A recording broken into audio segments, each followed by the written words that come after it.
Do you want to know how parent involvement leads to student success?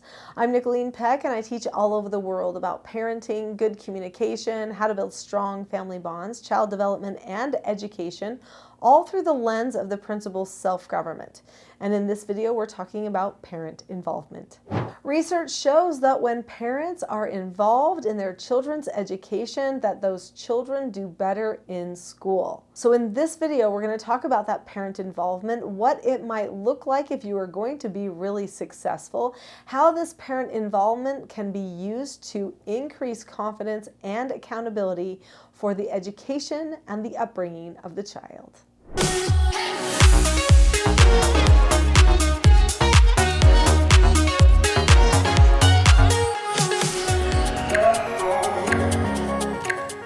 When parents are involved in their children's education, then the education sticks more because relationships actually improve education. It's true. Anything that you learn or remember is because you developed a relationship with either the person who was sharing the information with you, the author who was writing the book, the speaker who was speaking to you. Some relationship was formed, and that actually made it so that the information or the knowledge that you felt like you needed was easier to stick in your brain. So relationships fuel academic success as well as social success.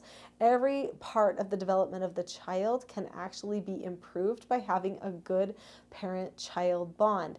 But there are ways to deliberately improve the bond and to deliberately improve the development of the child as well. We're going to talk about some of those things, but first I'd like to talk about how self-government has a role in student success as well. This channel is the Teaching Self-Government channel. If you've already subscribed to it, then you know that there are lots of videos on here about certain skills and behaviors, and they're self-government skills that every person needs for success. Skills like how to follow an instruction, how to accept a no answer or criticism, how to accept consequences, and disagree appropriately. When a person learns those skills at home from their parents, that type of training and consistent feedback about the behavior and the communication of the child is going to help them in all of their other relationships.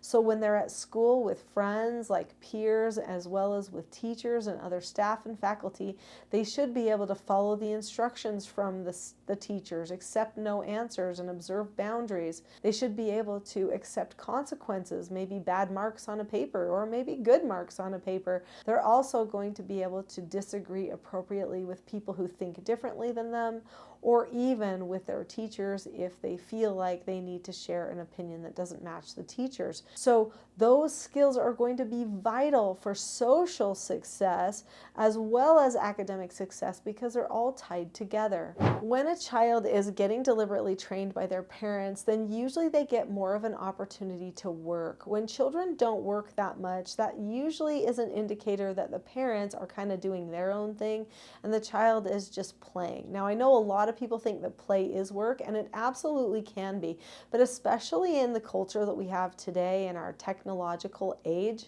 playing video games and being on social media and watching a movie, that is not playing and it's not constructive. That is just stimulation, really, is all it is. And being stimulated is totally different than engaging in that work that's like play.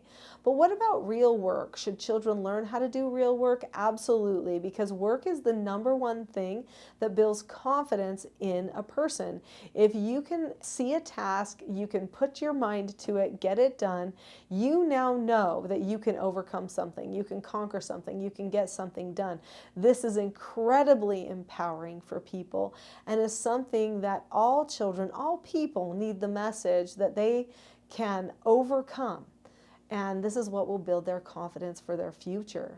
If you've subscribed to this channel already, then you know that I am a firm believer in good parent feedback on the child's behavior so that the child can take responsibility and have accountability for themselves, because it's all about self-government, isn't it? So we teach certain skills and then we give instruction, have them use those skills, and then give them feedback so that they can analyze their progress and have more and more successes. So there are skills, but then there are also also meetings that we have that help with accountability. One of those meetings, it's a really important meeting for success in school, is a meeting that I used to do with my children weekly called a mentor meeting. So this is a mentor journal. You can find it at my website, teachingselfgovernment.com, as well as all of the other journals, but then also the books and the courses that train on all of the skills.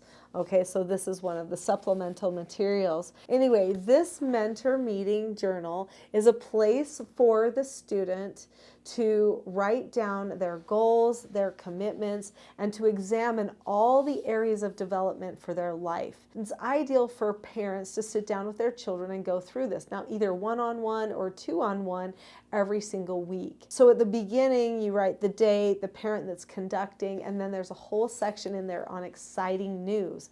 Well, how does exciting news help with development? Well, it helps with the relationship. So when the child talks about how they read a whole book that week in one day, or they learned to tie their shoes, or they learned this song on the piano, or they're working on a project for school, or something like that, those are exciting things that open the door to conversation, which improve your relationship. So then when you make all the rest of the goals and commitments, you actually are in a better relationship place. There's a place on here where you can schedule things in the week. There's a place for spiritual goals, previous spiritual goals, new ones, as well as educational goals, personal goals related to behaviors, concerns, decisions, skills that they're working on. There's social goals, things related to their family relationships, their friends, and their boundaries that they need to observe. And then there's places to make commitments. There's other things to strengthen relationships with family, especially with their parents. Things like a fun goal for the week, a date with mom or dad, if it applies. And then a place where they can talk about their needs and their relationships with siblings and other people around them. So these books help them with all four areas of their development, which are spiritual, personal, social, and intellectual. When a person develops in all of those ways, then the whole child is matured simultaneously. So my husband and I used to have those meetings with our children once a week. And then each day I would have little checkups to see how they're doing and say, hey, well, what are you going to be working on this afternoon? What's in your mentor journal? You know, what's on your plans? And then they learned to also keep track of their time. If a student can learn time management, that is a game changer for them.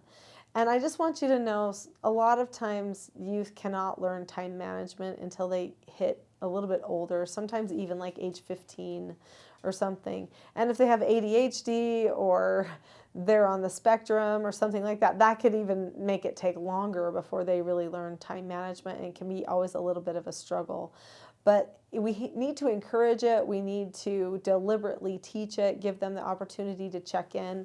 When they check in with their parents and they haven't accomplished one of their goals or their commitments, now is the time for accounting. And there has to be a time for accounting in order to teach accountability.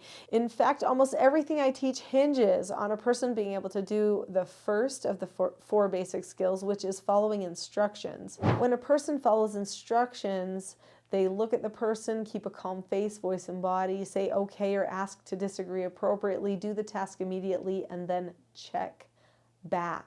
When your child is having a meeting with you for accountability, that's them checking back. Now, hopefully, every time you're giving them instructions throughout the day, they're checking back with you. This will also help them be a better student. The best students are the ones who take personal responsibility, hold themselves accountable, and have good communication skills. Those are all things that you can learn by learning more about teaching self-government. So there is a full-length class on this channel that goes into more of the nuts and bolts about learning self-government and teaching it to your children. It's called The Not So Known Secret for Parenting Success. Click on the link to that video next so that you can start learning more about the skills and principles of self-government that might help you.